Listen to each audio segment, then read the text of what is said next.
futuro de las ciudades. El reto de Córdoba. Córdoba ha sido en muchos aspectos pionera y ejemplo en la adaptación de la ciudad histórica. Al igual que La Coruña y Murcia, ciudades piloto de la Agenda Urbana Española 2020-2030, Córdoba debe tener como agenda urbana para mirar al futuro con una visión estratégica, pues no debe quedarse atrás. Debemos aprovechar el camino andado en el pasado y en el presente, los proyectos EDUSI, y avanzar con decisión como lo hizo Bilbao. ¿Cuál debe ser el reto de Córdoba?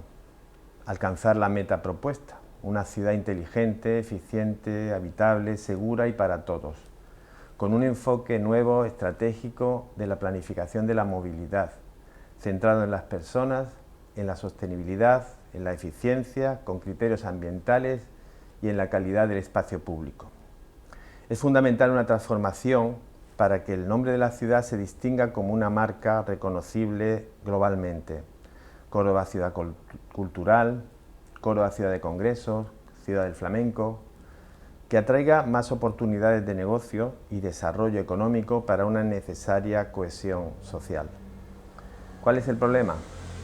El coche ha sido el protagonista del espacio público con todos los privilegios, circulando o aparcado. El uso del coche privado tiene muchas ventajas, pero también inconvenientes. Contamina, requiere una gran cantidad de espacio para circular y estacionar, y no es democrático. No todo el mundo tiene carné o coche. Un coche que ahora empieza a ser eléctrico, autónomo, un robot, y acompañarse de otros artefactos de movilidad personal. ¿Con qué herramientas contamos para la planificación estratégica?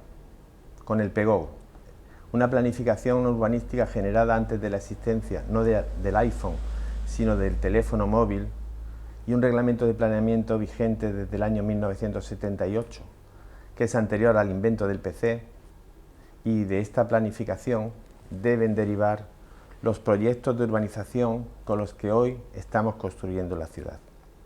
O sea, con una mentalidad y una inercia difícil de adaptar a los nuevos retos de hoy y del futuro. ¿Qué podemos hacer? Revisar el PEGO da miedo por la incertidumbre que ocasiona su larguísima tramitación administrativa, pero quizás sea suficiente implementar los cambios puntuales imprescindibles sin perder una visión global. O podremos combinar y asociar otro tipo de planificación, también holística, que nos sirva para transformar la ciudad, la del Plan de Movilidad, el PEMUS.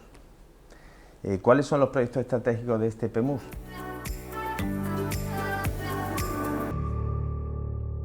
El primero sería convertir a Córdoba en una ciudad inteligente, en una Smart City. Mejorar la eficiencia de la gestión de la ciudad con sistemas inteligentes de apoyo al transporte y a las infraestructuras, mejorar los canales de información ciudadana y atraer la actividad económica generando progreso. La Smart City tiene una gran ventaja. No consume espacio físico ni en la calle ni en los edificios y no necesita desplazamientos, con lo que no contamina ni hace ruido. Pero otros elementos que veremos a continuación sí requieren espacio geográfico.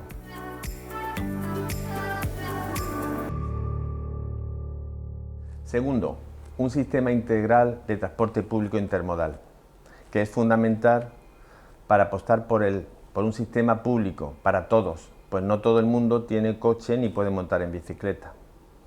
Dar un salto cualitativo y ofrecer una opción de transporte público de más calidad, que sea atractivo también al que no lo utiliza, es fundamental. Debe ser un sistema integral de verdad, eficiente, de fácil transbordo y con un único sistema de pago. Y sería un proyecto estratégico, este BRT, el bus de rápido tránsito, situado en la línea de máxima demanda, donde tenga máxima prioridad frente a los cruces y otros modos de desplazamiento, y alrededor del cual se reorganizará el resto de líneas del bus urbano que lo alimentarán y completarán. Y interconectado con él, el metrotren o cercanías, el interurbano y también el resto de modos, la bicicleta pública, el patinete de alquiler, el coche compartido colectivo, etc. ¿Y de todo esto qué hay previsto? Pues por un lado se está proyectando el primer tramo de la plataforma segregada de esta alta capacidad, de este bus de rápido tránsito, subvencionada con fondos EDUSI y que deberá continuarse. Por otro lado, tenemos el servicio metropolitano que puede servir para la infraestructura ferroviaria del Cercanías, que ya está en funcionamiento desde Villarrubia a Alcolea y pendiente de construir por Adif las estaciones del nuevo centro de convenciones, del Parque Joyero y la de Chinales. Será una red coordinada con el resto del transporte colectivo urbano y con aparcamientos disuasorios estratégicos, bien acondicionados y gratuitos, debiendo estar esa gratuidad condicionada al uso del transporte público. Así se tendrá un sistema eficaz y viable a manera del Transmilenio de Bogotá o del Tranvibús que pretende poner en marcha Murcia. ¿Qué estrategias tenemos para facilitar su implantación? Pues se debe compensar la necesaria supresión de aparcamiento en superficie con otras, preferentemente fuera de la calzada.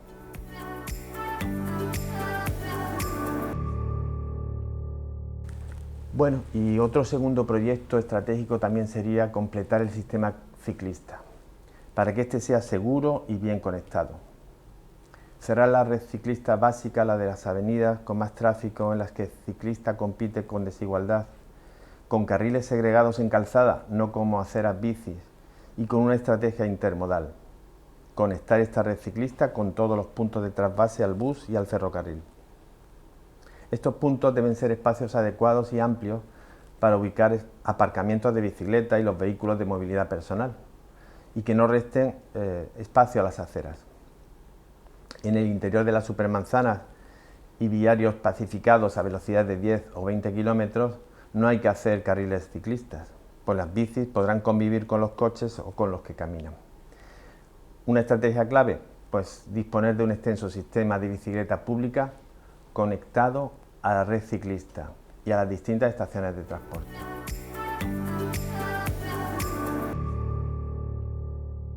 En cuarto lugar, es principal que se aumente el espacio habitable de calidad. El barrio debe considerarse como la pieza articuladora del desarrollo de todas las políticas y, por supuesto, también de la política de movilidad. Los criterios deben ser siempre los mismos: habitabilidad, accesibilidad y calidad urbana. Fomentar el desarrollo ordenado y compacto de la ciudad y en las periferias limitar la expansión dispersa y realizar operaciones de rehabilitación, corrigiendo usos e incorporando actividades y dotaciones inexistentes. En la remodelación de los espacios públicos del barrio, los interiores a donde pasan las líneas de transporte público. En esos espacios, debe mejorarse el pavimento, la iluminación, el mobiliario, el arbolado, la accesibilidad, pero ¿deben respetarse todas las plazas de aparcamiento actuales o deben aumentarse si es posible? La clave debe ser el reequilibrio, invirtiendo el porcentaje de reparto superficial para los modos blandos. Debe reducirse el tráfico de paso y llevarse a los bordes del barrio, favorecer el comercio de cercanía y otras actividades, los espacios de descanso y esparcimiento y donde los vehículos verdes tengan más privilegios. Y para esto, ¿cuánto hay que alejar las plazas de aparcamiento de coches? Es suficiente llevar a los bordes del barrio, a aparcamientos de proximidad, generalmente distantes unos 200 o 500 metros. ¿Qué estrategia tenemos aquí? Pues debe aumentarse la plataforma única. No solo en la ciudad histórica debe aumentarse como espacio compartido de prioridad peatonal, donde pueda surgir la circulación a 10 km por hora como máximo y con un menor riesgo de gravedad en caso de accidente.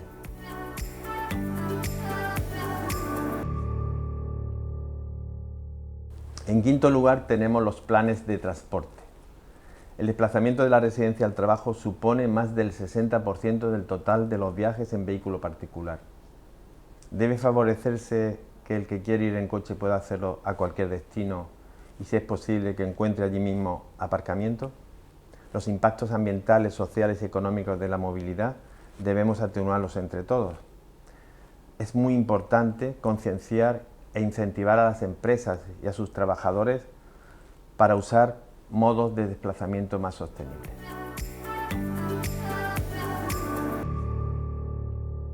El sistema de aparcamiento. Cuando se diseña o se remodela la ciudad, nos encontramos con un problema: un montón de vehículos de residentes estacionados en la calle.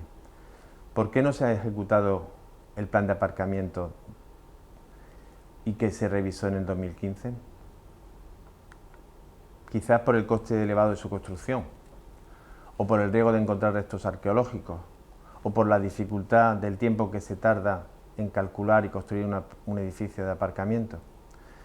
También el no tener parcelas en el PGO dotacionales para este uso específico debe ser otra dificultad. Y por la relativa facilidad de encontrar aparcamiento gratis en la calle, seguramente. ¿Qué estrategias y claves tenemos para el nuevo escenario? Pues entendemos que haría falta un programa de ejecución de aparcamiento como solución para poder avanzar con los proyectos estratégicos de iniciativa pública y colaboración público-privada en su caso. Habría que discernir cuáles son los aparcamientos prioritarios para la ciudad ligados a los proyectos estratégicos, determinar cómo deben ser para que sean factibles y emplear soluciones técnicas apropiadas de bajo impacto medioambiental y, si es posible, que sean reversibles. Para ello es preciso establecer a qué proyectos estratégicos se ha de dar solución a corto plazo y un orden de prioridad. Las claves para su ejecución en tiempo pueden ser explorar el aparcamiento en altura de 2 a 4 plantas, de carácter desmontable y temporal, cuando no hay espacio para usos definitivos compatibles. Esto parece idóneo cuando el número de usuarios del vehículo privado en las nuevas generaciones está disminuyendo por los nuevos hábitos. Y este tipo de aparcamiento en altura se deberá ubicar en las vías de la red básica en el borde de la supermanzana, pero fuera del viario, en suelo de equipamiento o en parcelas de otros usos o explanadas de aparcamiento u otras sin urbanizar. ¿Qué aparcamiento hace falta construir con urgencia? ¿Y cuál sería su situación ideal en vertical? Pues en vertical tendríamos que en la planta baja se podrían albergar los aparcamientos de intercambio modal, de bicicletas públicas, de patinetes de alquiler, servicios de reparto de ciclocargos, de reparto de mercancías, carretillas, etc. En la planta superior, el aparcamiento de rotación en bordes de centros comerciales abiertos y las microplataformas de mercancías. Y en la tercera planta, si no en esta misma segunda, podrían ir aparcamientos de residentes, solidarios en su caso, que podrían ir en esta última. Estos aparcamientos modulares pueden formar parte del sistema intermodal si están bien conectados con el sistema de transporte público y con los corredores peatonales y ciclistas. Su modelo de explotación y gestión deberá ser eficiente.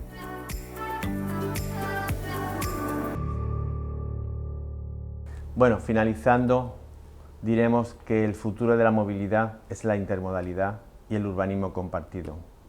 El urbanismo compartido es facilitar que puedan convivir unos medios de movilidad compartidos, más sostenibles, en un espacio urbano que debe reequilibrarse para que el coche no consuma entre el 60 o el 70% del espacio total y devolver este al ciudadano.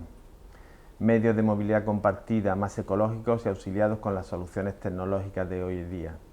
Debemos calcular cómo adaptar la ciudad a la nueva movilidad que parece que viene a quedarse, motos de alquiler, bicicleta de alquiler, coches autónomos, etc. y tienen una necesidad de espacio a compartir.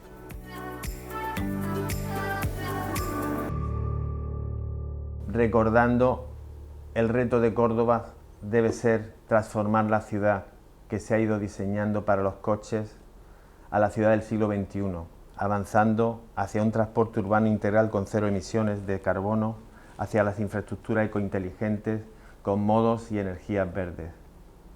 En definitiva, recuperar el espacio para las personas, para que veamos a los niños jugar en las calles, más bicis, más espacios verdes, menos contaminación y menos ruido, con una mejora de la calidad del aire. Y los coches actuales y los que están por venir, los vehículos de movilidad personal y las plataformas de carga y descarga de mercancías realojados en espacios específicos.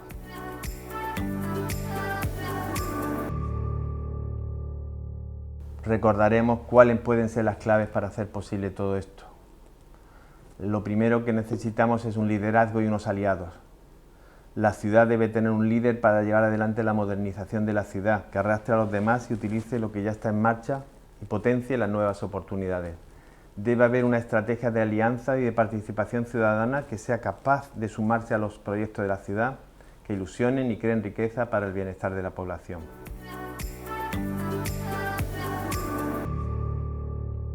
En segundo lugar, otra clave es el dinero. Como en Bilbao, hay que contar con la inversión privada para la transformación de la ciudad, y para los proyectos estratégicos. Los programas europeos, las subvenciones públicas deben estar completados con una colaboración público-privada, pues el dinero público es limitado.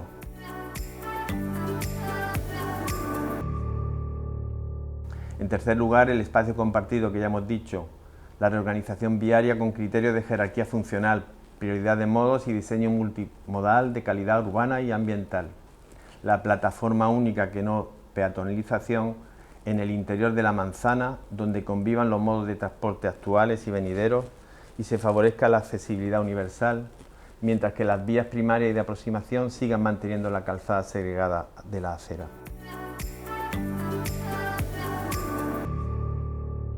El tiempo es el último factor importante.